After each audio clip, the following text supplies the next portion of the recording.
नमस्कार.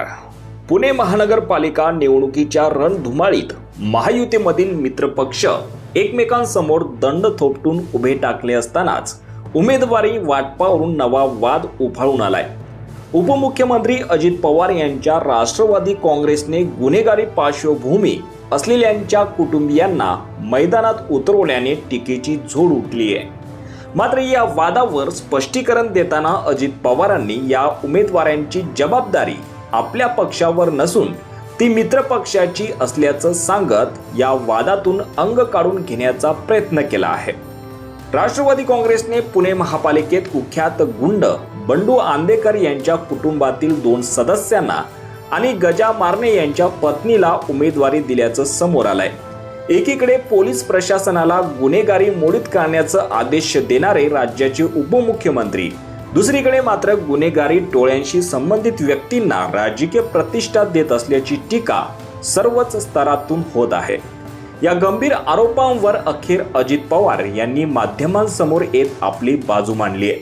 त्यांनी म्हटलंय की निवडणुकीत आमची रिपब्लिकन पार्टी ऑफ इंडियाच्या सचिन खरात गटासोबत युती झाली आहे. युतीच्या जागा वाटपानुसार आम्ही काही जागा मित्रपक्षासाठी सोडल्या होत्या. ज्या जागा मित्रपक्षाला दिल्या जातात तिथे उमेदवार निवडण्याचा पूर्ण अधिकार संबंधित पक्षाचा असतो. तिथे आमचा हस्तक्षेप नसतो. उमेदवारी अर्ज भरण्याच्या शेवटच्या दिवसापर्यंत सुरू असलेला गोंधळ आणि एबी फॉर्म वाटपातील अनिश्चितता यामुळे हा पेच निर्माण झाल्याचंही त्यांनी नमूद केलंय. थोडक्यात या गुन्हेगारी कुटुंबांना दिलेल्या उमेदवारी राष्ट्रवादीच्या चिन्हावर असल्या तरी त्या सचिन खरात यांच्या पक्षाच्या कोट्यातून देण्यात आल्याचं स्पष्टीकरण अजित पवार यांनी दिलंय. मात्र या प्रकरणावर सचिन खरात यांनी तुर्तास मौन पाळलं असून अजित पवारांशी सविस्तर चर्चा केल्यानंतरच आपली भूमिका जाहीर करणार असल्याचं त्यांनी सांगितलंय. पण अजित पवारांच्या या दाव्यावर आता प्रश्नचिन्ह उपस्थित होत आहे. जर उमेदवार मित्र पक्षाचे आहेत तर मग त्यांनी राष्ट्रवादी काँग्रेसच्या एबी फॉर्मवर आणि चिन्हावर अर्ज का भरला? पक्षाचे अधिकृत चिन्ह देताना संबंधित उमेदवाराची पार्श्वभूमी तपासली गेली नाही का? सचिन खरात यांनी अद्याप यावर मौन का पाळलं आहे? या प्रकरणाने एक नवा पेच निर्माण केलाय.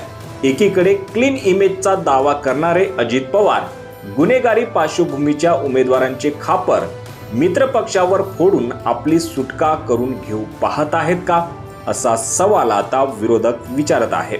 त्यामुळे आता या वादाचं खापर नक्की कोणावर फुटणार? सचिन खरात हे अजित पवारांच्या या दाव्याला दुजोरा देणार की काही वेगळं सत्य बाहेर येणार? पुण्याच्या सुजाण मतदारांना हे स्पष्टीकरण पटणार का, हे पाहणं देखील महत्त्वाचं ठरणार आहे.